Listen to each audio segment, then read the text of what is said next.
أما بعد فقد قال النبي صلى الله عليه وسلم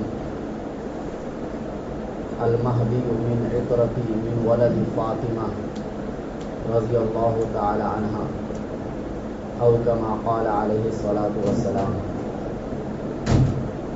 سامعین محترم اور معزز ساتھیوں، اللہ تعالیٰ نے ہمیں اور آپ کو ایمان والا بنایا۔ ایمان کن چیزوں کا نام ہے، اس کی وضاحت بھی قرآن اور حدیث میں موجود ہے۔ کچھ چیزیں تو وہ ہیں جس کا تعلق شروع زمانے سے تھا، اور کچھ چیزیں ایمان کے تعلق سے وہ ہیں جس کا تعلق آخر زمانے سے ہے، یعنی قیامت کے قریب زمانے سے ہے۔ انہی میں سے حضرت عیسیٰ علیہ السلام کا دوبارہ دنیا میں آنا یہ ہمارے عقیدے کا حصہ ہے۔ یہ صرف ایک مسئلہ نہیں ہے، ایک مسئلہ آدمی کو بتایا جا رہا ہے، چاہے تو مانے چاہے تو نہ مانے۔ یہ پوری امت کا اجماعی عقیدہ قرآن سے ثابت شدہ مسئلہ ہے۔ ان سے پہلے حضرت امام مہدی کا آنا، اور اس طریقے سے نام لیا جائے تو زیادہ اچھا ہوگا کہ حضرت مہدی رضی اللہ تعالی عنہ کا آنا، یہ ان سے پہلے ہوگا۔ اسی طریقے سے دجال کا آنا، یعنی دجال کا خروج، یہ بھی حدیث سے اور ایسی حدیث سے ثابت ہے جو احادیث متواترہ ہے، یعنی جو قرآن کے درجے کی احادیث ہیں۔ جس طرح قرآن پر ایمان لانا یقینی اور قطعی، اسی طریقے سے ان احادیث کو ماننا اور اس پر ایمان لانا یقینی اور قطعی ہے، یہ عقیدے کا حصہ ہے۔ اس کے بغیر بھی ایمان مکمل نہیں ہوگا۔ اب مسئلہ یہ ہے کہ جو زمانے میں فتنہ بڑھتا جا رہا ہے، حالات خراب ہوتے جا رہے ہیں، تو ہر آدمی اپنی شہرت کے لیے کوئی عیسیٰ ہونے کا دعویٰ کر دیتا ہے، کوئی مہدی ہونے کا دعویٰ کر رہا ہے۔ دجال کا دعویٰ تو نہیں کرتے ہیں، لیکن یہ دو دعوے دنیا میں بہت ہوئے، اور حضرت مہدی کا انتظار سب سے زیادہ شیعہ کو ہے نا۔ تو خود ایران کے اندر 3000 ایسے لوگ جو جیل میں بند ہیں، وہاں کی حکومت کے تحقیق کے مطابق 3000 لوگ جیل میں موجود ہیں جنہوں نے مہدی ہونے کا دعویٰ کیا۔ خود ہمارے ملک میں بھی اگر آپ چھان بین کریں گے تو 1000 تک تو ایسے لوگ پہنچ ہی جائیں گے جو مہدی ہونے کا دعویٰ کر چکے ہیں۔ انہی میں سے ایک نام بہت چرچے میں ہے، شکیل بن حنیف۔ یہ نام بہت چرچے میں ہے، مالیگاؤں یا اورنگ آباد، غالباً اورنگ آباد میں اس کا بھی ٹھکانہ ہے، اور اس نے دعویٰ کیا تھا دلی سے مہدی ہونے کا۔ اس نے پہلے تو عیسیٰ ہونے کا دعویٰ کیا، پھر سوچا کہ عیسیٰ ہونے کا دعویٰ اتنا نہیں چلے گا، اس لیے کہ حضرت عیسیٰ علیہ السلام کے بارے میں زیادہ جاننے کی ضرورت نہیں ہے۔ ہم اور آپ جانتے کہ وہ بغیر باپ کے پیدا ہوئے تھے، اور ان کا پورا نام عیسیٰ ابن مریم۔ قرآن جہاں بھی عام طور سے ان کا نام لیتا ہے تو وہ ماں کا نام قرآن ضرور ذکر کرتا ہے، عیسیٰ ابن مریم۔ دنیا میں یہی ایک پیغمبر اور ایک انسان ایسے تھے جو بغیر باپ کے پیدا ہوئے، یعنی آدم علیہ السلام تو بغیر ماں باپ کے پیدا ہوئے، حضرت حوا بغیر ماں کے پیدا ہوئی، لیکن بغیر باپ کے پیدا ہونے والے صرف عیسیٰ علیہ السلام ہیں۔ اب کوئی بھی جو دعویٰ کرے گا عیسیٰ ہونے کا، تو سامنے والا آدمی فوراً اس سے پوچھے گا کہ بھائی آپ کے ابو ہے یا نہیں ہے۔ اب ظاہر سی بات ہے، اس کا نام ہے شکیل بن حنیف، تو حنیف لفظ یہ بتلا رہا ہے کہ اس کے باپ ہیں، تو عیسیٰ ہونے کا دعویٰ دنیا میں نہیں چل سکتا ہے، لیکن مہدی ہونے کا دعویٰ تھوڑا بہت اگر اس کو چلانا چاہے تو چل جائے گا۔ اور یہ عام طور سے دیندار طبقے میں پھیلتا جا رہا ہے، جو اسکول اور کالج کے جو اسٹوڈنٹ ہیں، ایسے لوگوں میں یہ عقیدہ پھیلتا جا رہا ہے۔ اور ایسا نہیں کہ اس نے اپنی دکان چلایا، اس کی دکان نہیں چلی، ہزاروں کی تعداد میں اس کے ماننے والے ابھی ہیں۔ اور ابھی کلیان کا ہی واقعہ ہے، ایک مسجد میں نکاح کی مجلس لگی، نکاح پڑھانے کے دوران کوئی ایسی بات سامنے آ گئی جس سے یہ پتا چلا کہ لڑکا شکیل بن حنیف کو امام مہدی مان رہا ہے۔ اور اسی وقت وہ رشتے کو توڑا گیا. تو ایسا بھی ہو رہا ہے کہ ہو سکتا ہے وہ آپ کے گھروں میں رشتہ کرے، وہ آپ کی بہن بیٹیوں سے وہ اپنا رشتہ کرے، اور اس کے بعد اس طریقے سے وہ اپنے مذہب کو پھیلائے، شکیل بن حنیف کے مہدی ہونے کی دعوت کو وہ آگے بڑھائے. بہرحال دنیا میں دعویٰ کرنے والے ایک سے ایک لوگ ہیں. خدا ہونے کا بھی دعویٰ کسی زمانے میں بہت زور و شور سے چلا. اللہ کے نبی کے آنے سے پہلے تو بہت سے لوگ خدا ہونے کا دعویٰ کیے. اللہ کے نبی کے آنے کے بعد بھی ایسے لوگ گزرے ہیں جو خدا ہونے کا دعویٰ کیے ہیں. اگرچہ لوگوں نے اس کو تسلیم نہیں کیا لیکن دعویٰ ہوا ہے. اور نبی ہونے کا دعویٰ خود اللہ کے نبی نے فرمایا ہے کہ میرے بعد 30 لوگ ایسے ہوں گے جو نبی ہونے کا دعویٰ کریں گے، دنیا ان کو نبی مانے گی اور لوگ ان کے پیچھے چلیں گے، لیکن وہ سب دجالون کذابون، وہ دجال ہوں گے اور جھوٹے ہوں گے دنیا میں، کیونکہ اللہ کے نبی صلی اللہ علیہ وسلم کے بعد بہرحال کوئی نبی پیدا نہیں ہوں گے. عیسیٰ علیہ السلام پیدا ہو چکے ہیں، ان کی نبوت کا زمانہ گزر چکا ہے. وہ آئیں گے بحیثیت امتی، بحیثیت نبی نہیں آئیں گے. اور اللہ کے نبی صلی اللہ علیہ وسلم نے اپنی امت کو اندھیرے میں نہیں چھوڑا ہے. ان سارے عقائد کی تفصیل بیان کی ہے کہ عیسیٰ علیہ السلام آئیں گے تو ان کے زمانے کے حالات کیسے ہوں گے، امام مہدی آئیں گے تو ان کے زمانے کے حالات کیسے ہوں گے. چنانچہ میں حضرت مہدی رضی اللہ عنہ کے بارے میں کچھ تفصیل بتلا دوں جس سے آپ کو یہ اندازہ ہو جائے گا کہ اصل مہدی کون ہے. سب سے پہلی بات تو یہ ہے کہ ان کا وطن مدینہ ہوگا، یعنی جو اصل حضرت مہدی رضی اللہ عنہ ہوں گے وہ مدینے میں پیدا ہوں گے، دنیا کے کسی اور علاقے میں وہ پیدا نہیں ہوں گے. تو پہلی شرط تو یہ ہے کہ وہ مدینے کا آدمی ہونا چاہیے. دوسری شرط یہ ہے کہ وہ حضرت فاطمہ رضی اللہ تعالی عنہا کے اولاد میں سے ہوں گے، ان کی نسل میں سے ہوں گے، اور ان کے 2 بیٹے حسن حسین میں سے حضرت حسن رضی اللہ عنہ کے اولاد میں سے ہوں گے. حضرت حسن حسین رضی اللہ عنہ نہیں، شیعہ یہ کہتے ہیں کہ حضرت حسین رضی اللہ عنہ کے اولاد میں سے ہوں گے، چونکہ وہ 2 بھائی میں سے ایک بھائی کو عقیدت کی بنیاد پر زیادہ مانتے ہیں، حضرت حسین کو. لیکن دین میں اور اسلام میں تعصب نہیں چلتا ہے، فضیلت جن کو ملی انہی کو فضیلت دینی پڑے گی. تو حضرت حسن رضی اللہ عنہ کی اولاد میں سے ہوں گے. یہ سب احادیث سے ثابت ہے، صحیح احادیث سے. اللہ کے نبی نے فرمایا کہ المہدی من عطرتی، مہدی میرے خاندان میں سے ہوں گے، من ولد فاطمہ، حضرت فاطمہ رضی اللہ عنہا کی نسل میں سے ہوں گے. اور دوسری حدیث میں اس کا ذکر ہے کہ وہ حضرت حسن رضی اللہ عنہ کے اولاد میں سے ہوں گے اور اخلاق میں بالکل ان کے مشابہ ہوں گے. شکل و صورت میں ان کے مشابہ تو نہیں ہوں گے لیکن اخلاق میں ان کے ہی مشابہ ہوں گے، یعنی حضرت حسن رضی اللہ عنہ کے. یہ بات خود حضرت علی رضی اللہ عنہ نے اللہ کے نبی صلی اللہ علیہ وسلم سے سنی ہے.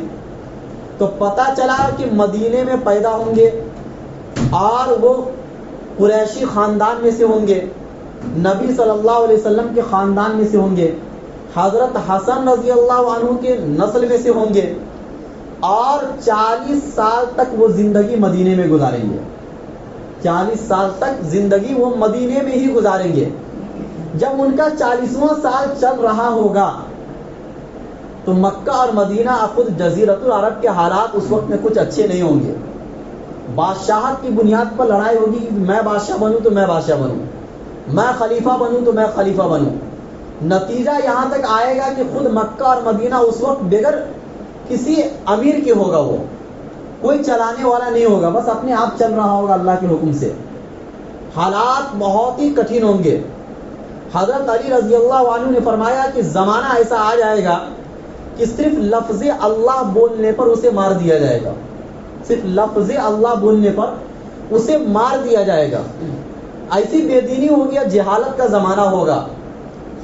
کچھ مسلم ممالک پر دوسرے ممالک والوں کی طرف سے پابندی عائد کر دی جائے گی، کھانے پینے کی پابندی، سامان کے پہنچنے کی پابندی. اللہ کے نبی نے ان ملکوں کا نام لیا، عراق اور ملک شام.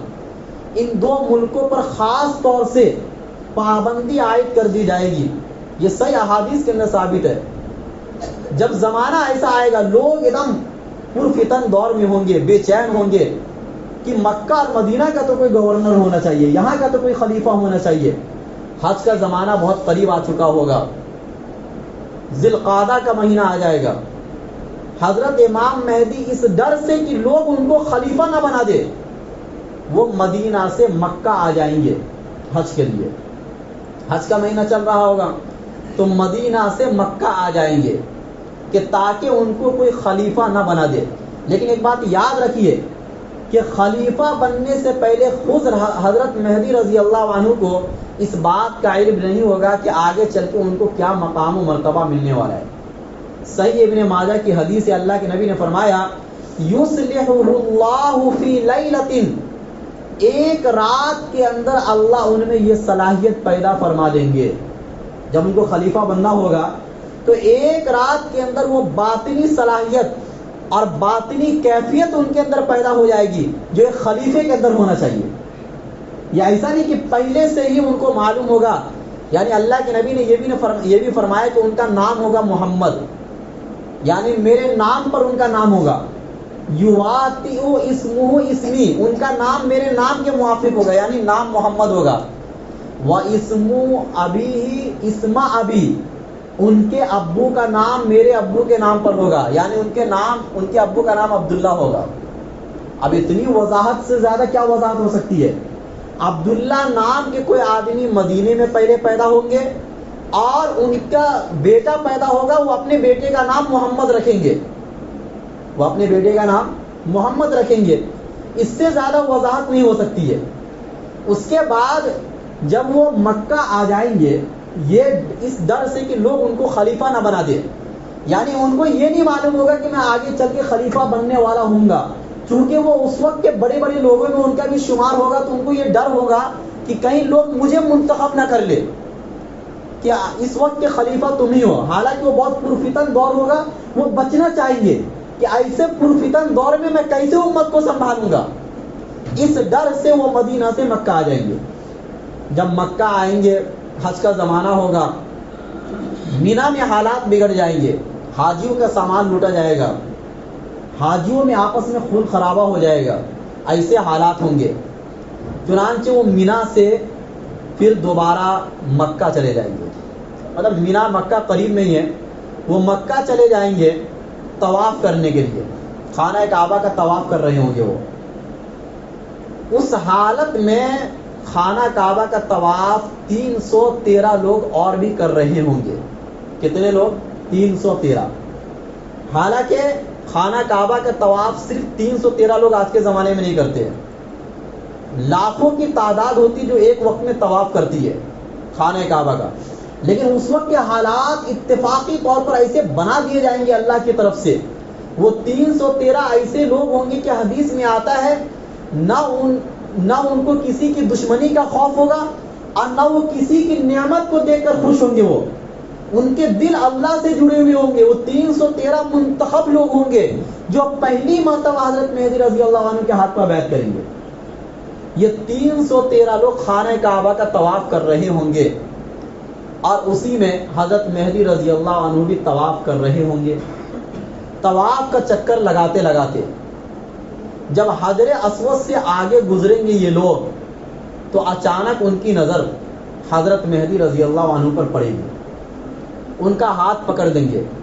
حجر اسود، حدیث میں آتا ہے حجر اسود اور مقام ابراہیم کے درمیان، حجر اسود کے بعد خانہ کعبہ کا دروازہ آتا ہے اور دروازے کے بعد مقام ابراہیم ہے. اللہ کے نبی نے فرمایا فَيُبَايِعُونَهُ بَيْنَ الرُّكْنِ وَالْمَقَامِ، کہ لوگ ان سے بیعت کریں گے حجر اسود اور مقام ابراہیم کے درمیان. اب اس سے بھی زیادہ وضاحت مل سکتی ہے آپ کو.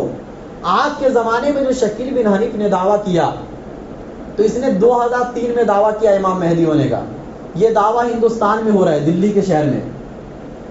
اور اس نے یہ کہا کہ مدینہ سے مراد شہر ہے، کوئی بھی شہر. تو دہلی ایک شہر تھا، وہاں سے وہ ہجرت کر کے مہاراشٹر میں آیا. تو اب مکہ کو کیا بولے گا وہ؟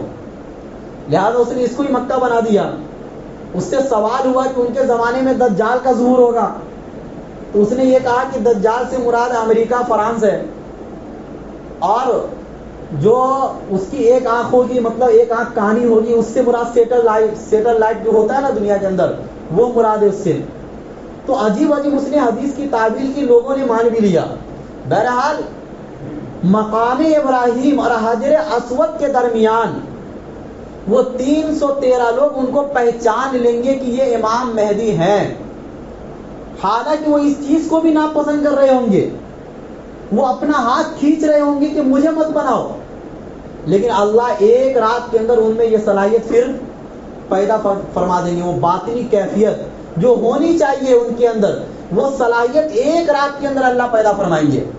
چنانچہ وہ 313 لوگ ان کے ہاتھ پر بیعت کر کے طواف ہی کے دوران گویا کہ ان کا ظہور مہدی بولا جاتا نا، امام مہدی کا ظہور ہوگا.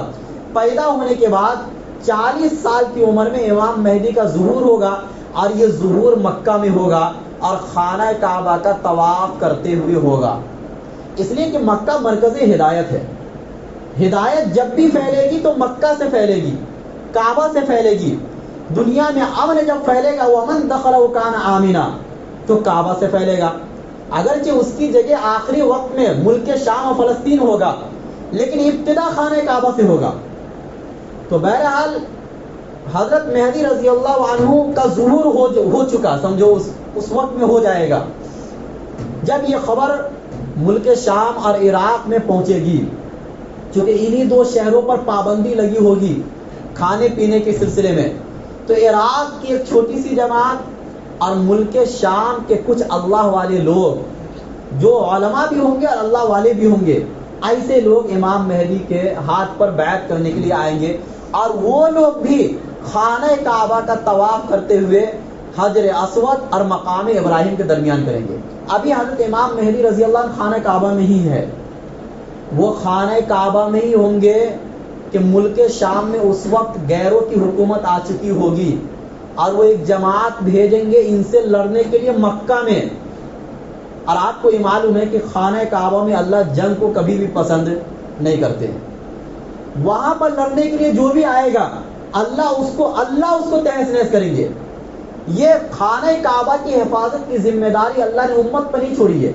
خانہ کعبہ کی حفاظت کی ذمہ داری اللہ نے اپنے ذمہ لیا ہے. جیسے قرآن کی حفاظت کی ذمہ داری اللہ نے اپنی ذمہ لیا، ایسے خانہ کعبہ کی حفاظت کی ذمہ داری اللہ نے اپنے ذمہ لیا ہے. اس لیے وہ جماعت آ رہی ہوگی ملک شام سے حضرت مہدی رضی اللہ عنہ سے لڑنے کے لیے خانہ کعبہ میں، اور مقام بیضا ایک جگہ ہے چٹیل میدان، اللہ تعالیٰ وہ ساری کی ساری جماعت کو زمین میں دھسا دیں گے، زمین میں ہی دھسا دیں گے کہ مکہ میں آپ لڑنے کے لیے آ رہے ہو. اللہ کے نبی کے آنے سے پہلے واقعہ فیل ہوا تھا نا، وہ لوگ بھی خانہ کعبہ توڑنے کے لیے آ رہے تھے. اللہ نے کیسے اس کو تہس نہس کیا تھا. تو پتہ چلا کہ شروع زمانے سے آخری زمانے تک اللہ نے خود کعبہ کی حفاظت کی ذمہ داری لی ہے. ہاں آخری وقت میں خود نبی صلی اللہ علیہ وسلم کی حدیث کے مطابق کہ خانہ کعبہ کی ایک ایک اینٹ توڑ دی جائے گی، وہ آخری وقت میں ہوگا. پھر اس کے بعد دنیا بھی نہیں بچے گی، پھر وہ قیامت ہی آ جائے گی اس کے بعد، خانہ کعبہ کے ٹوٹنے کے بعد. بہرحال ان کا ظہور ہونے کے بعد اب لوگوں نے ان کو مان لیا، دنیا میں چرچے ہو جائیں گے. اب ایک طرف سارے ایمان والے، ایک طرف سارے غیر، سب لڑنے کے لیے آئیں گے. لیکن اب وہ مکہ چھوڑ کر کہاں چلے جائیں گے؟ فلسطین چلے جائیں گے، کیونکہ مکہ جنگ کی جگہ نہیں ہے، اب ان سے جنگ ہوگا. چنانچہ فلسطین وہ چلے جائیں گے. مسجد اقصیٰ کے پاس وہ پناہ لیں گے، اور اس وقت بھی وہ ویران ہی ہوگا مسجد اقصیٰ. چنانچہ لوگ آئیں گے لڑنے کے لیے، الگ الگ جماعتیں آئیں گی لڑنے کے لیے. انہی میں سے ایک جماعت کا اور اللہ کے نبی نے ذکر کیا کہ قریش میں سے ان کا تعلق ہوگا. لڑنے کے لیے کون آئے گا؟ قریش. یہ قریش کون ہے؟ اللہ کے نبی صلی اللہ علیہ وسلم کے خاندان کے لوگ ہیں. پتہ چلا کہ مکہ اور مدینہ میں بھی کچھ گڑبڑ لوگ آ جائیں گے، اور وہ خاندان میں سے بھی کچھ لوگ غلط ہو جائیں گے، کیونکہ اللہ کے یہاں حسب نسب اور خاندان نہیں دیکھا جاتا ہے. اس خاندان کے بھی کچھ لوگ اتنے غلط ہو جائیں گے جو امام مہدی سے لڑنے کے لیے آئیں گے. اللہ کے نبی نے یہ بھی فرمایا کہ ان کا ننیال قبیلہ بنو کلب ہوگا. یہ قبیلہ بنو کلب اللہ کے نبی کے زمانے میں بھی یہ قبیلہ تھا. اسی قبیلے کو مخاطب کر کے اللہ کے نبی نے ایک مرتبہ فرمایا تھا نا کہ شعبان کی راتوں میں اللہ اتنے لوگوں کی مغفرت فرماتے ہیں کہ جتنا قبیلہ بنو کلب کے بکریوں کی تعداد اور اس کے جسم پر جتنے بال ہیں. تو اس قبیلے کا ذکر، یہ قبیلہ بکریاں بہت پالتا تھا اللہ کے نبی کے زمانے میں، آج بھی یہ قبیلہ موجود ہے. تو اللہ کے نبی نے فرمایا کہ اس کا ددیال، یعنی وہ آدمی جو ایک لشکر بھیجے گا، ددیال قریش میں سے ہوگا. ننیال کہاں ہوگا؟ قبیلہ بنو کلب، یعنی مکہ میں ہی. اور وہ لڑنے کے لیے حضرت امام مہدی سے ملک شام جائے گا، لہذا اس کو بھی شکست ہو جائے گی. اللہ کے نبی نے فرمایا کہ اس مال غنیمت میں اگر تم لوگوں کا حصہ نہ ہو تو تم دنیا کے ناکام لوگ ہو. یعنی اس کو جو مال غنیمت تقسیم ہوگی، قبیلہ بنو کلب کے جو لوگ آئیں گے، قریش کے جو لوگ آئیں گے لڑنے کے لیے، ان سے لڑنے کے بعد حضرت مہدی رضی اللہ عنہ کی فتح ہوگی. فتح ہونے کے بعد جب مال غنیمت ان لوگوں کا تقسیم ہوگا تو اللہ کے نبی صلی اللہ علیہ وسلم نے فرمایا کہ ان لوگوں میں سے کوشش یہ کرو کہ تم بھی رہو اگر وہ زمانہ پاؤ. یعنی پتہ چلا کہ اس وقت ایمان سمٹ کر ملک شام میں رہ جائے گا. پھر پوری دنیا کے لوگ منافق ہوں گے، ایمان سے خالی ہوں گے. نام تو ایمان والا ہوگا، کام بھی ایمان والا ہوگا، تھوڑا بہت نماز روزے اسی حد تک، لیکن دل میں نفاق ہوگا. لہذا وہ زمانہ تجدید کا زمانہ ہوگا، ایک نئے زمانے کی شروعات ہوگی. پھر حضرت مہدی رضی اللہ عنہ وہاں سے پھر جہاد کرتے کرتے 7 سال تک ان کی حکومت رہے گی. اب دنیا میں وہ امن آئے گا. اللہ کے نبی صلی اللہ علیہ وسلم نے فرمایا کہ یملأ الارض قسطا وعدلا کما ملئت ظلما وجورا، کہ امام مہدی رضی اللہ عنہ اس دنیا کو اسی طریقے سے امن سے بھر دیں گے، انصاف سے بھر دیں گے جیسا کہ اس سے پہلے دنیا میں ظلم اور تشدد برپا ہوگا. یعنی وہ تشدد اور ظلم اچانک ختم ہو جائے گا. یہ سب اچانک ایک کام ہوگا حضرت امام مہدی رضی اللہ عنہ کے ہاتھ پر. پھر پوری دنیا میں ایمان والوں کا ڈنکا ہوگا. اسی وقت میں جب وہ ملک شام میں ہوں گے، کسی مسجد کے اندر وہ امامت فرما رہے ہوں گے اور صبح فجر کی نماز کا وقت ہوگا اور ان کے ظہور کو کئی سال ہو چکا ہوگا. ابھی تک حضرت عیسیٰ علیہ السلام نہیں آئے، لیکن اس بیچ میں دجال کا ظہور ہو جائے گا. وہ پوری دنیا میں گھوم گھوم کے اپنا کام کرے گا، وہ پوری دنیا میں گھوم گھوم کر وہ اپنا کام کرے گا. پھر عیسیٰ علیہ السلام فجر کی نماز کے وقت ان کا ظہور، ان کا دنیا میں نزول ہوگا.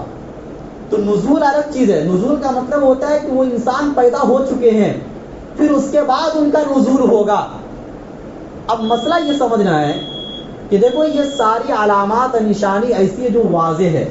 ایک عام انسان آپ کے پاس آئے، وہ کہے کہ میں امام مہدی ہوں، تو پھر اس کی یہ بات کو ان دلائل کی روشنی میں مانا نہیں جا سکتا ہے.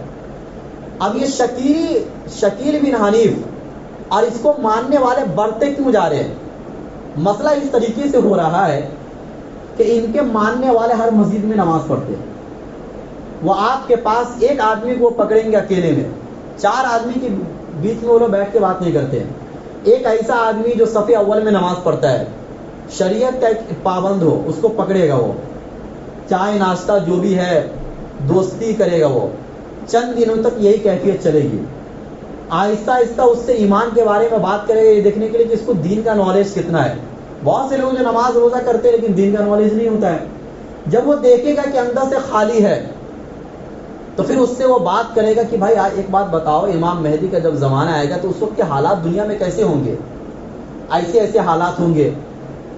تو کہے گا ہاں یار حالات تو بالکل ویسے آ چکے ہیں. پھر اچانک اس کا ہاتھ پکڑے گا، بولے گا وہ امام مہدی آ چکے ہیں.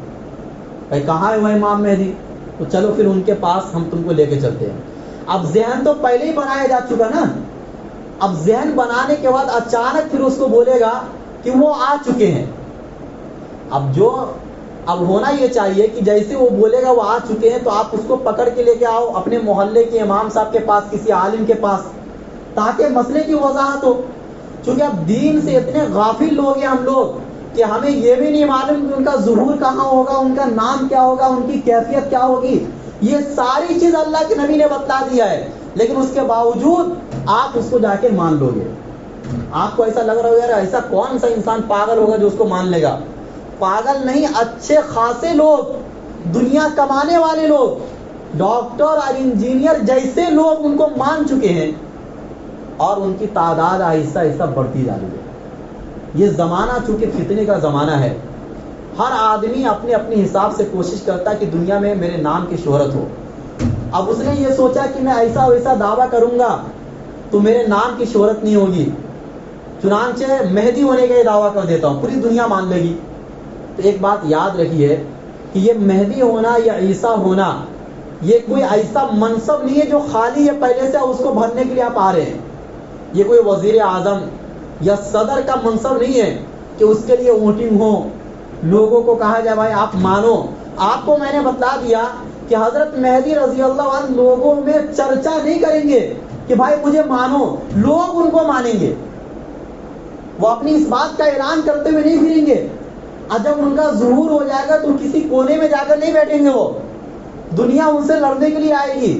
ان کا ظہور اور مستور ہونا الگ چیز ہے، یہ تو چھپا ہوا انسان ہے۔ آج کل جو بھی دعوے کرتے ہیں وہ چھپے ہوئے ہوتے ہیں، وہ لوگوں کے سامنے نہیں آتے ہیں۔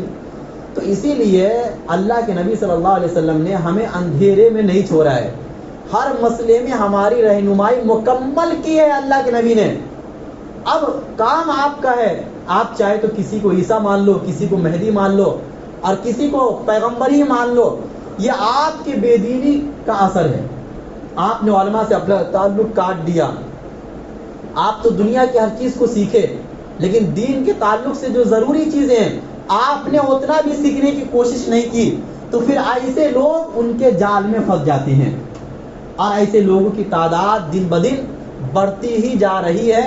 اسی لیے ہمیں آج کے زمانے میں اپنے بچوں کے اوپر غور و فکر کرنا چاہیے، اور ان کو کم سے کم آج کے زمانے کے جو فتنے ہیں ان فتنوں سے آگاہ کرنا چاہیے۔ اب زمانہ یہاں تک پہنچ گیا ہے کہ لوگ احادیث کا بھی انکار کر رہے ہیں کہ بھائی قرآن کو مانیں گے حدیثوں کو نہیں مانیں گے، کیونکہ حدیث انسانوں نے بنایا ہے، حدیث نہیں مان رہے ہیں۔ قرآن کی بھی بہت سی آیتوں کا انکار کر رہے ہیں، کیونکہ زمانے کے اعتبار سے فتنے بیٹھ رہا ہے۔ تو چونکہ ان کی عقل نہیں مان رہی، وہ اتنا پڑھ لیے ہیں سائنس، تو ان کو ایسا لگ رہا ہے کہ یہ سائنس اور قرآن میں ٹکراؤ ہے، دنیا سائنس کو مان رہی ہے، ہم قرآن کو کیوں مانیں؟ قرآن کو ماننے سے ہماری ترقی رک جائے گی، اس لیے سائنس کو اوپر رکھ رہے ہیں۔ تو ایسے سائنس اور ایسے ٹیکنالوجی کا کوئی فائدہ نہیں جو آپ کو دین سے دور کر دے۔ ایمان اوپر ہے، ہمارا مذہب اوپر ہے، قرآن اور حدیث اوپر ہے، دنیا کی تعلیم دوسرے نمبر پر ہے۔ دنیا کی تعلیم آپ ضرورت کے لیے سیکھو، دنیا چلانے کے لیے سیکھو، دنیا کی تعلیم سے دین کو مت سمجھو، دین کو مت چلاؤ۔ لیکن آج الٹا ہو رہا ہے، آج اپنی عقل سے ہر چیز کا فیصلہ کرنے کی آپ کوشش کر رہے ہیں، حالانکہ اسلام میں اور شریعت میں جتنے بھی مسائل ہیں وہ عقل کے خلاف نہیں ہے، یہ آپ کی عقل کا فتور ہے کہ آپ نہیں سمجھ پا رہے ہیں، اور آپ یہ بھی نہیں کوشش کر رہے کہ کسی سمجھنے والے سے سمجھو، بس آپ اپنے حساب سے سمجھنے کی کوشش کرنا چاہ رہے ہیں، تو پھر ایسا انسان گمراہ ہوتا ہے۔ اللہ تعالی ہم سب کو اس پرفتن دور میں ایسے فتنوں سے بچا کر رکھے اور صراط مستقیم پر چلنے کی توفیق نصیب فرمائے۔ وآخر دعوانا ان الحمد للہ رب العالمین۔